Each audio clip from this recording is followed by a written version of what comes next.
दुनिया एकदम अलग थी, अंधेरे में डूबी हुई। लोग मूर्तियों की पूजा करते थे, अपनी राहों में भटके हुए।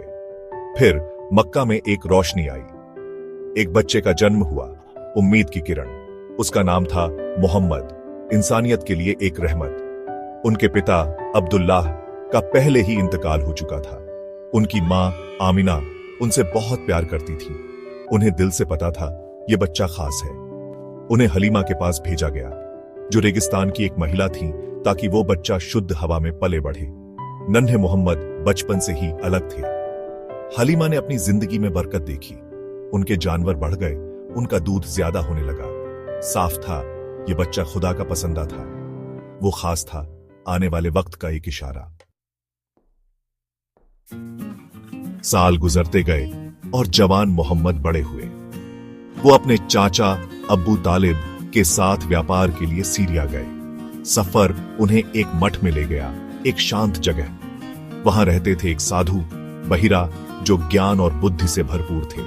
बहिरा ने पुरानी भविष्यवाणियां सुनी थीं, जो समय के साथ फुसफुसाती रही। उन्होंने जवान मोहम्मद की पीठ पर एक निशान देखा, पैगंबर होने का निशान।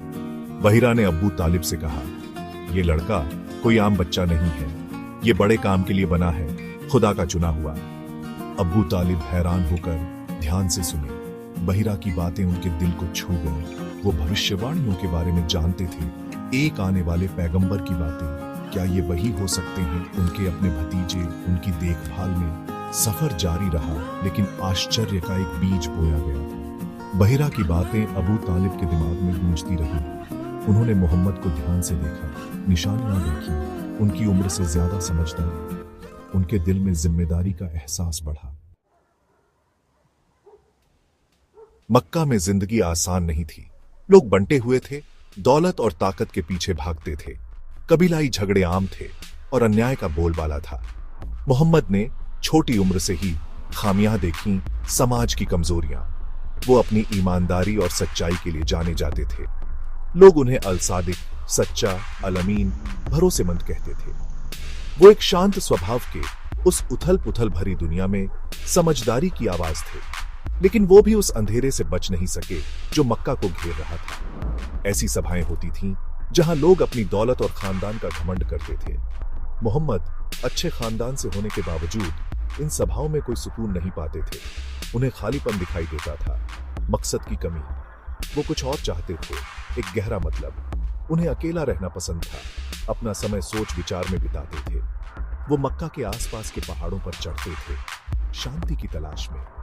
वहां उस खुरदरी सुंदरता के बीच वो जिंदगी के बारे में, अपने लोगों की हालत के बारे में सोचते थे। कुछ और की चाहत, खुदा से जुड़ने की चाहत उनके अंदर और मजबूत होती गई। चौथा भाग, बुतों को नकारना।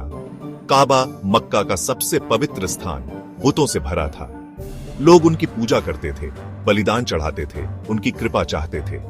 मोहम्मद बचपन से ही ये नहीं समझ पाते थे, ये बेजान मूर्तियां कैसे कोई ताकत रख सकती हैं। उन्हें दिखावा दिखता था, बिना मतलब के रस्में। उन्होंने बड़ों से सवाल किए, उनके विश्वासों को चुनौती दी। उनके सवाल मासूम लेकिन गहरे, उनके विश्वासों की नींव हिला देते थे। लेकिन उनके पास कोई जवाब नहीं था, सिर्फ गुस्सा और नाराजगी। उनका बुतपरस्ती से इनकार किसी से छुपा नहीं था। लोगों ने उनका मजाक उड़ाया, उन्हें पागल कहा, लेकिन वो डटे रहे। उनका एक खुदा पर विश्वास अटल था। वो दिल से जानते थे कि सिर्फ एक ही सच्चा खुदा है, सब चीजों का बनाने वाला।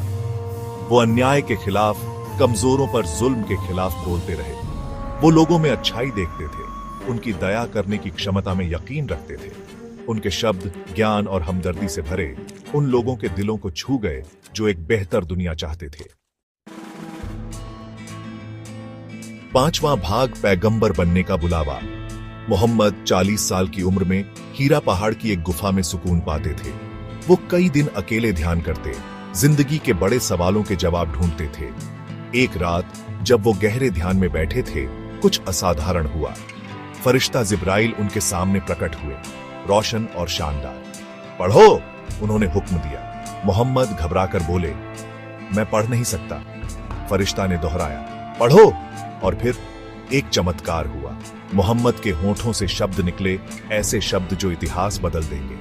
ये उनकी पैगंबरी की शुरुआत थी, एक दिव्य मिशन की शुरुआत। उन्हें खुदा ने चुना था पैगंबरों की एक लंबी कड़ी में आखिरी, अपना पैगाम इंसानियत तक पहुंचाने के लिए। पैगाम सरल था लेकिन गहरा, एक खुदा पर यकीन करो, दयालु बनो, न्याय करो। मोहम्मद का दिल इस जिम्मेदारी के बोझ से कांप उठा।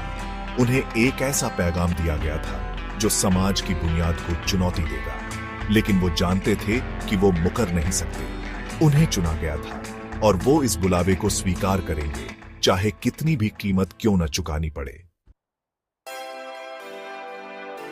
छठा भाग, दया की विरासत। मोहम्मद की जिंदगी उनकी शिक्षाओं का प्रमाण थी। उन्होंने दया का उपदेश दिया और उसे जिया। उन्होंने अपने दुश्मनों को माफ किया, गरीबों और अनाथों पर दया की। उनकी जिंदगी एक रोशनी की किरण थी जो इंसानियत को एक बेहतर रास्ते की ओर ले जाती थी। उनका पैगाम दूर दूर तक फैला, सीमाओं और संस्कृतियों से परे। लोग उनकी शिक्षाओं की ओर, उनके उदाहरण की ओर आकर्षित हुए। उन्होंने उनमें एक ऐसा नेता देखा जो प्यार से नेतृत्व करता था, एक ऐसा पैगंबर जो दया के असली अर्थ को दर्शाता था। उनकी विरासत शांति, एकता, इंसानियत के लिए प्यार की है। उन्होंने हमें खुद से आगे देखना सिखाया, हर इंसान में मौजूद सम्मान को पहचानना सिखाया। उन्होंने हमें खुदा तक पहुंचने का रास्ता दिखाया, एक ऐसा रास्ता जो दया, न्याय और अटूट विश्वास से बना है। उनकी जिंदगी चुनौतियों और परीक्षाओं से भरी होने के बावजूद विश्वास की बदलने की ताकत का प्रमाण थी। उन्होंने उत्पीड़न का सामना किया, कठिनाइयों का सामना किया, फिर भी अपने मिशन में कभी डगमगाए नहीं। उन्होंने हमें सिखाया कि असली ताकत माफी में, दृढ़ता में, मुसीबतों के सामने अटूट विश्वास में है। सातवां भाग, आखिरी दुआ। ऐ अल्लाह, अपने प्यारे पैगंबर मोहम्मद पर अपनी रहमत बरसा। उन्हें सबसे ऊंचे आसमान में शांति और सम्मान दे। उनकी शिक्षाएं हमारे रास्तों को रोशन करती रहे, हमें आपकी दया और कृपा की ओर ले जाती रहे। अल्लाहुम्मा सल्ली अला मुहम्मदिन व अला आलि मुहम्मद कमा सल्लैता अला इब्राहीम व अला आलि इब्राहीम इन्नका हमीदुन मजीदुन। अल्लाहुम्मा बारिक अला मुहम्मदिन व अला आलि मुहम्मद कमा बारकता अला इब्राहीम व अला आलि इब्राहीम इन्नका हमीदुन मजीदुन। उनकी जिंदगी हमें बेहतर इंसान बनने, न्याय के लिए प्रयास करने, जहां भी जाएं दया फैलाने के लिए प्रेरित करे। हम सब उनकी विरासत के योग्य उत्तराधिकारी बने। अपने विचारों, शब्दों और कर्मों में उनके चरित्र का अनुकरण करने का प्रयास करें।